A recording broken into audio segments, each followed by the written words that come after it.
Students, light reflection and refraction class 10th physics part 3, जिसमें हम लोग रिफ्रैक्शन के बारे में पढ़ेंगे। सो स्टार्ट करते हैं। रिफ्रैक्शन क्या होता है? Bending of light as it passes from one medium to another medium.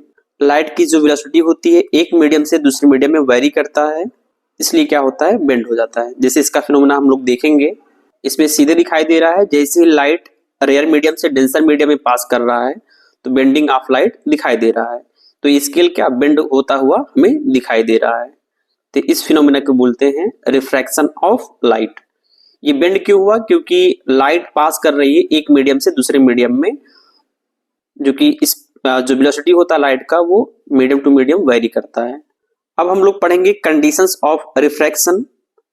तो इसके दो कंडीशन होते हैं। अगर रे ऑफ लाइट पास करता है denser medium to rare medium, ध्यान से देखिएगा ये डेंसर मीडियम है, ये रेयर मीडियम है। जैसे ही इंसिडेंट रे डेंसर मीडियम से रेयर मीडियम जाता है तो जो रिफ्रैक्टेड रे है अवे फ्रॉम नॉर्मल जा रहा है, ये चीज ध्यान रखना है।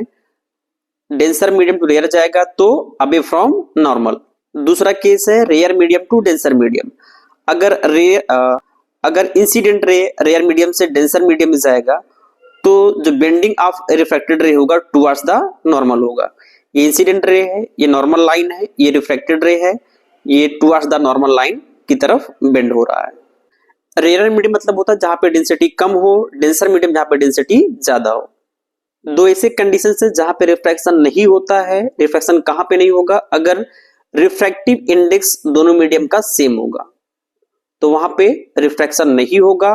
और इंसिडेंट रे अगर इंटरफेस के नॉर्मली स्ट्राइक करेगा तो विथआउट बेंडिंग किए हुए रे ऑफ लाइट पास कर जाएगा। जैसे यहाँ पे नॉर्मली आ रहा है मीडियम 1 मीडियम 2, तो विथआउट डेविएशन वो चली जा रही है। अब पढ़ते हैं लॉस ऑफ रिफ्रैक्शन। हमने पढ़ लिया रिफ्रैक्शन के दो कंडीशन, और फिर पढ़ेंगे law of refraction. Law of refraction का डायग्राम बना हुआ है।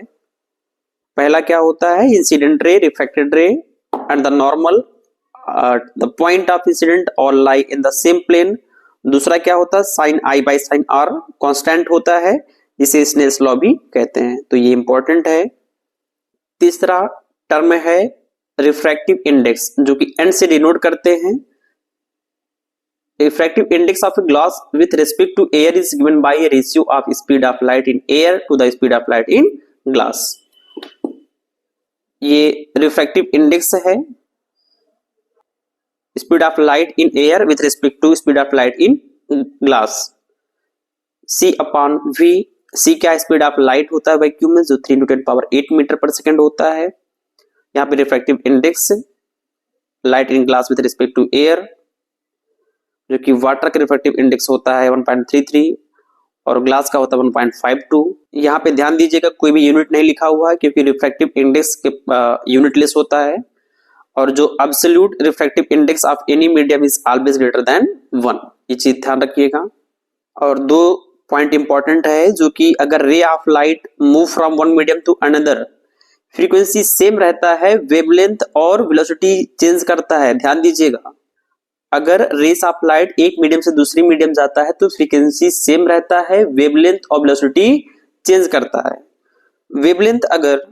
वेवलेंथ डेंसर मीडियम में कम होता है, रेयर मीडियम में ज्यादा होता है। सब ऑब्जर्वेशन है रिफ्रैक्शन का, रेनबोस, ग्लास, कैमरा लेंसेज, ठीक है। अब हम लोग पढ़ेंगे रेक्टेंगुलर स्लैब के बारे में। ये इंपॉर्टेंट है, मोस्टली कई बार एग्जाम में पूछा हुआ है, तो ध्यान देंगे। ये सबसे पहला केस क्या हो रहा है? रेयर मीडियम से डेंसर मीडियम जा रहा है, डेंसर मीडियम से फिर रेयर मीडियम में आ रहा है। तो रेयर मीडियम से डेंसर मीडियम में जाएगा तो towards the normal reflected ray आ रहा है, फिर डेंसर मीडियम से रेयर मीडियम जा रहा है। और जो ये पैरेलल लाइन है, इमर्जेंट रे, जो स्मॉल डी डिनोट कर रहा है, इसे बोलते हैं लेटरल डिस्प्लेसमेंट।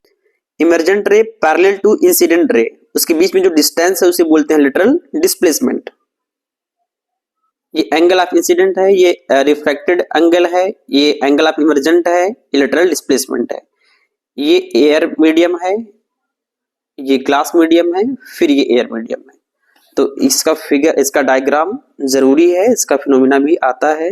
अब हम पढ़ेंगे एप्लीकेशंस ऑफ रिफ्रैक्शन। जैसे कि हमने बताया कि अगर हम पेंसिल को इमर्स करेंगे वाटर में तो it appear to be bend, जैसे अभी हमने इसमें दिखाया है, यहाँ पे स्केल हमने वाटर में डाला हुआ, रेयर मीडियम से डेंसर मीडियम में जा रहा है, जो कि हमें बेंड होते हुए नजर आ रहा है। The thickness of glass slab appears to be less.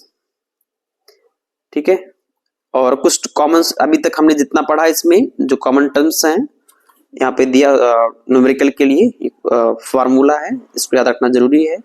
तो नेक्स्ट लेक्चर में हम लोग पढ़ेंगे स्फेरिकल लेंस के बारे में, कॉन्वेक्स और कॉनकेव। तो आप बने रहिए और हम लोग बहुत ही कम टाइम में फुल चैप्टर का कंप्लीट वीडियो देखेंगे, रिवीजन करेंगे। Thank you guys.